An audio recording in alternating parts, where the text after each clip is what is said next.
আজকে আমরা ডিএনএ এর স্ট্রাকচার দেখব। ডিএনএ এর প্রথম দেখো কেমিক্যাল স্ট্রাকচার। সেই কেমিক্যাল স্ট্রাকচারে আছে ফসফরিক অ্যাসিড, পেন্টোজ শর্করা। পেন্টোজ মিন্স হচ্ছে একটা 5 কার্বন সুগার আছে, 5 কার্বন।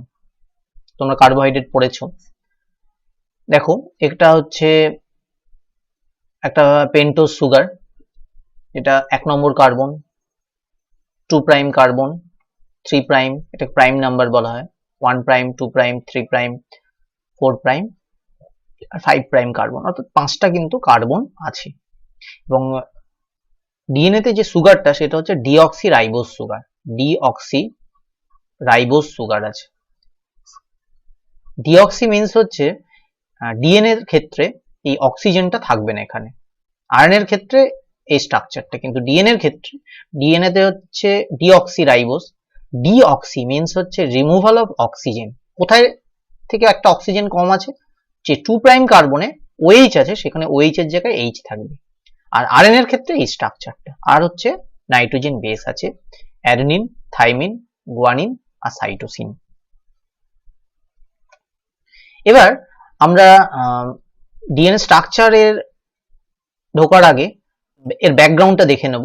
যে ডিএনএ দেখো 1953 তে ওয়াটসন ক্রিক ডিএনএ এর যে ডাবল হেলিক্স মডেল আবিষ্কার করেছেন, হেলিক্যাল স্ট্রাকচার।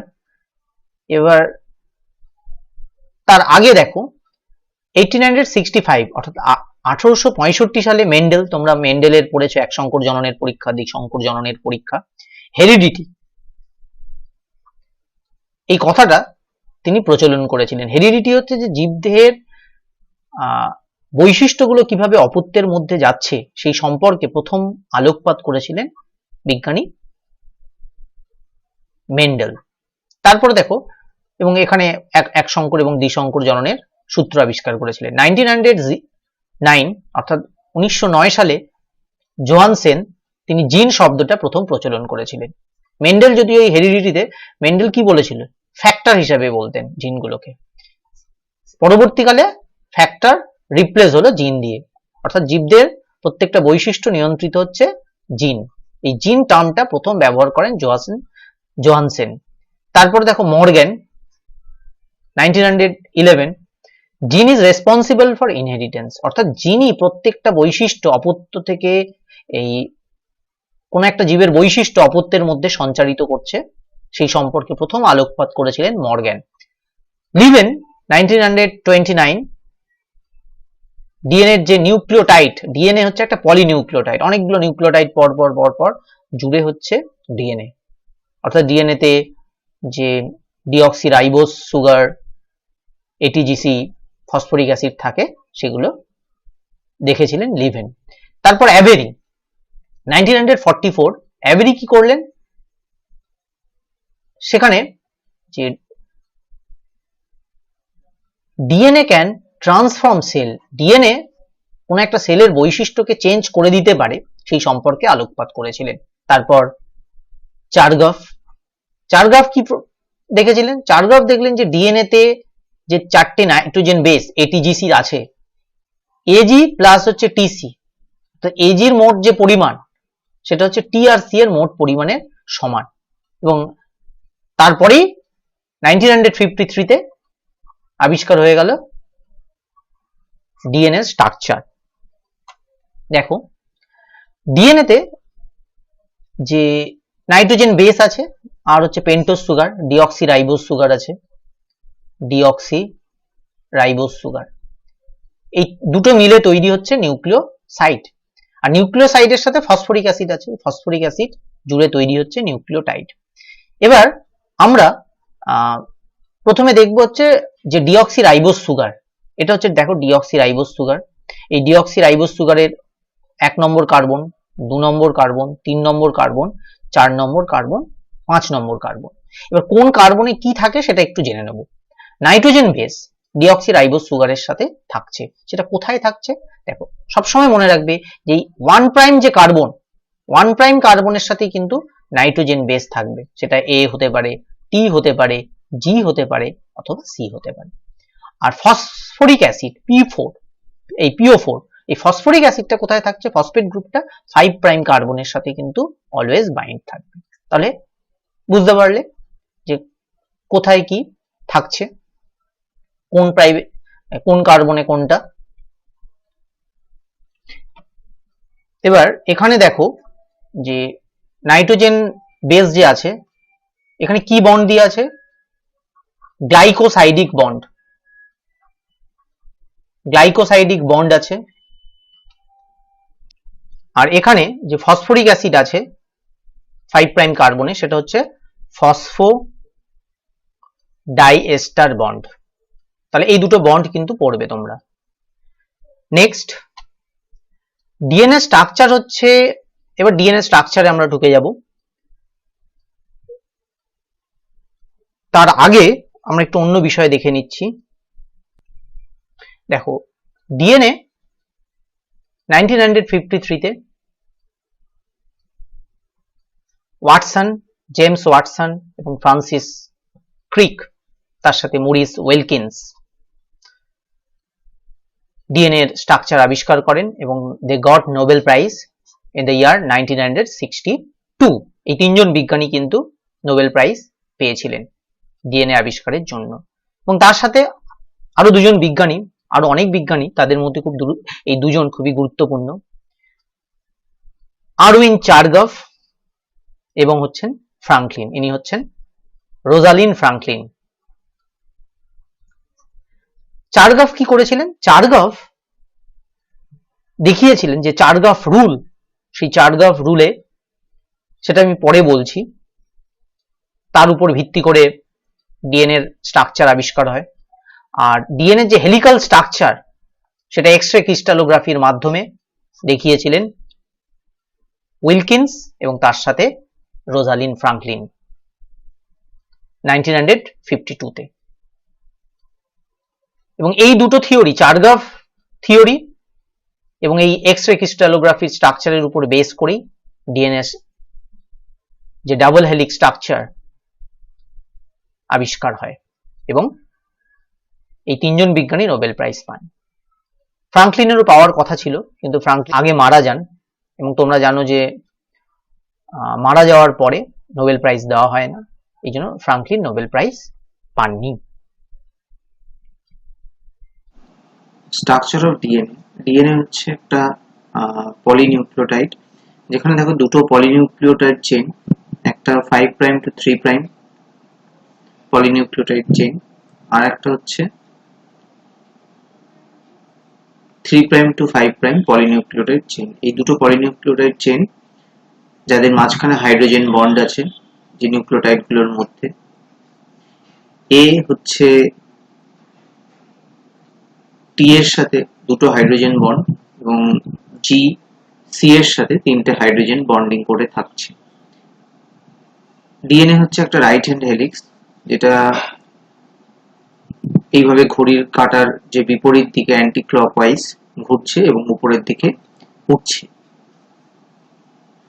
আর ডিএনএ যে দুটো স্ট্র্যান্ড সেটা হচ্ছে complementary to each other. Complementary কেন? কারণ এখানে যদি একটা স্ট্র্যান্ডে এ থাকে আর একটা স্ট্র্যান্ডে টি থাকবে, আর এখানে যদি টি থাকে এখানে এ থাকবে, এখানে জি থাকলে এখানে সি থাকবে। এবার দেখো ডিএনএ যে ডাবল হেলিক্সের যে দুটো স্ট্র্যান্ড, এটা সুগার আর ফসফেট দিয়ে তৈরি। দেখো এটা হচ্ছে একটা ডিঅক্সিরাইবোজ সুগার, একটা পেন্টোজ সুগার, ডিঅক্সিরাইবোজ সুগার এটা। তারপর এখানে একটা ফসফেট আছে, তারপর আবার সুগার, আবার ফসফেট, আবার সুগার, ফসফেট, সুগার, এইভাবে পরপর পরপর রয়েছে।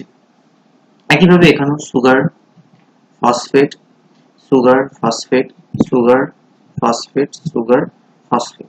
অর্থাৎ যে এই হেলিক্সের যে দুটো স্ট্র্যান্ড, এই দুটো স্ট্র্যান্ডটা হচ্ছে সুগার ফসফেট ব্যাকবোন দিয়ে তৈরি।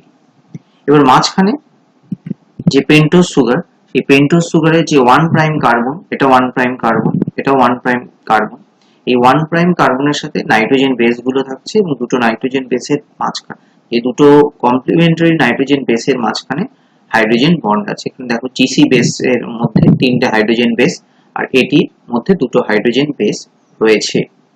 এবার এই দুটো স্ট্র্যান্ডের এই যে দুটো যে হেলিক্স, এই দুটো হেলিক্সের মধ্যে ডিসটেন্স হচ্ছে 20 অ্যাংস্ট্রম এবং একটা কমপ্লিট টার্ন যদি এখানে একটা কমপ্লিট টার্ন যখন শেষ হচ্ছে তখন কতটা ডিসটেন্স কভার হচ্ছে দেখো 34 অ্যাংস্ট্রম ডিসটেন্স কভার হচ্ছে।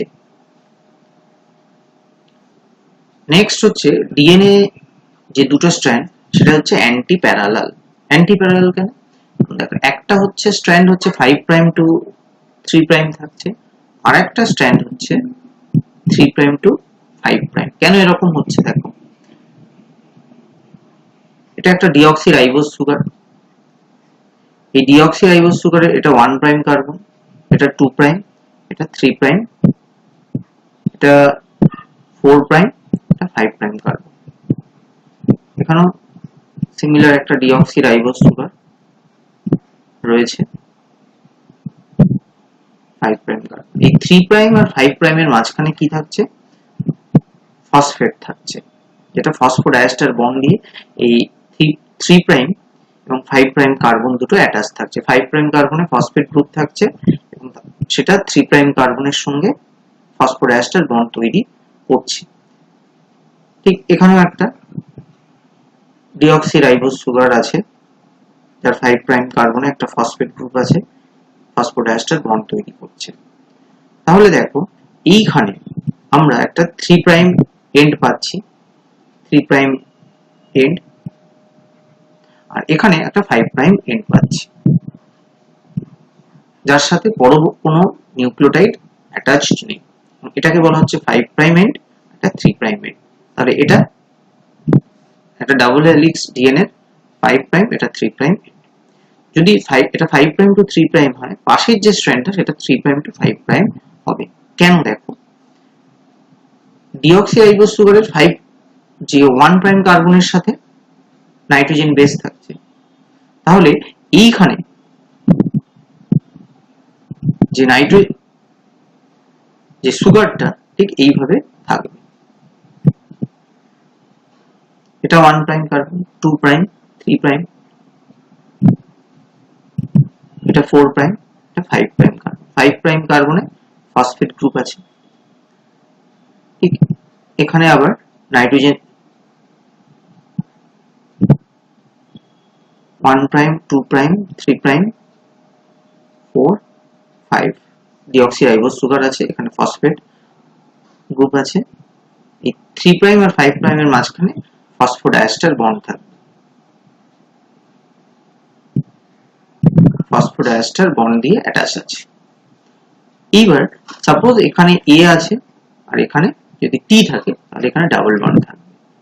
এখানে যদি 1 প্রাইম জি থাকে, এখানে সি থাকে, তাহলে এখানে ট্রিপল বন্ড থাকবে। তাহলে যে এই যে কমপ্লিমেন্টারি যে স্ট্র্যান্ড, এটা 5 প্রাইম টু 3 প্রাইম ছিল, এর কমপ্লিমেন্টারি স্ট্র্যান্ড হচ্ছে 3 প্রাইম টু 5 প্রাইম। কেন? এই 3 প্রাইম এন্ডে দেখো এখানে কোনো নিউক্লিওটাইড নেই, তাহলে এটা হচ্ছে 3 প্রাইম এন্ড পাওয়া গেল। আর এখানে একটা 5 প্রাইম এন্ড পাওয়া যাচ্ছে, ফসফেট গ্রুপ 5 প্রাইম এন্ড আছে। তাহলে এটা 5 প্রাইম এন্ড, এটা 3 প্রাইম এন্ড। এই জন্য ডিএনএ যে দুটো স্ট্র্যান্ড একে অপরের অ্যান্টি প্যারালাল হচ্ছে। ওয়াটসন ক্রিক যে ডিএনএ স্ট্রাকচারটা দিয়েছিলেন সেটা বি ফর্ম অফ ডিএনএ, এছাড়া A form DNA, Z form of DNA পাওয়া যায়। এখানে দেখো যে তিনটে যে ডিএনএ প্রত্যেকই অ্যান্টি প্যারালাল, অর্থাৎ স্ট্র্যান্ড দুটো, একটা 5 প্রাইম টু 3 প্রাইম যদি হয় আর একটা হচ্ছে 3 প্রাইম টু 5 প্রাইম হবে। নেক্সট হচ্ছে ইম্পর্টেন্ট ক্যারেক্টার হচ্ছে টাইপ অফ হেলিক্স। একমাত্র যে বি ফর্ম অফ যে জেড ফর্ম অফ ডিএনএ সেটা হচ্ছে লেফট হ্যান্ড হেলিক্স, আর বাকি দুটো যেটা B form of DNA, A form of DNA, এই দুটো হচ্ছে right hand helix. Base pair per turn, base pair per turn দেখো বি ফর্ম অফ ডিএনএ যেটা ওয়াটসন ক্রিকেট যেটা মডেলটা দিয়েছিলেন, সেটা একটা কমপ্লিট টার্নের মধ্যে 10টা নাইট্রোজেন বেস রয়েছে। আর এখানে দেখো 11, এখানে 12। Distance between the adjacent bases এটা 3.4 অ্যাংস্ট্রম বা 0.34 ন্যানোমিটার, এটা 0.23 ন্যানোমিটার, 0.38 ন্যানোমিটার। এই বিষয়গুলো একটু দেখতে হবে, বিশেষ করে টাইপ অফ হেলিক্স